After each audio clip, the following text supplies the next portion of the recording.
We fully offset our 2025 dilution from stock-based compensation, and we're buying Bitcoin. So let's dive into the details. Q4 total revenue was $1.8 billion, down 5% quarter over quarter. Q4 transaction revenue was $983 million, down 6% quarter over quarter, while subscription and services revenue was $727 million, down 3% quarter over quarter. Turning to expenses, total operating expenses were $1.5 billion, up 9% quarter over quarter, and in line with our outlook.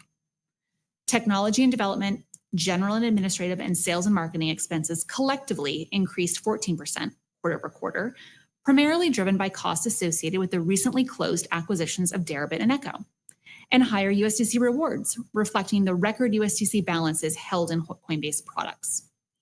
When you exclude deal-related costs associated with our M&A activity in 2025, tech and dev, G&A plus sales and marketing would have increased 11% on a quarter-over-quarter basis. We ended the year with 4,951 full-time employees, up 3% quarter-over-quarter, as we continue to invest in product team development, customer support, and compliance infrastructure.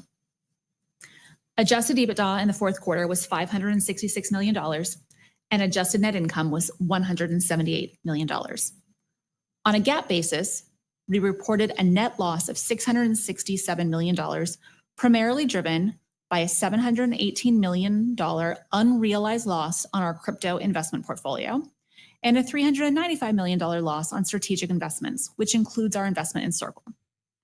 As I mentioned, we're adding to our crypto investment portfolio on a weekly basis.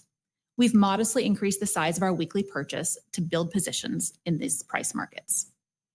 Importantly, we remain in a very strong capital and liquidity position.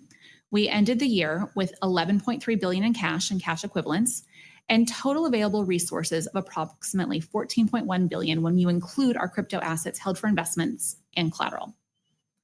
As our stock price declined during Q4 and through early February, we took the opportunity to begin repurchasing our stock within our previously approved authorization. As of today, we have repurchased $1.7 billion of our common stock, fully offsetting dilution from stock-based compensation for the year 2025. We secured an $815 million notional discount to the average price we issued that stock-based compensation in 2025.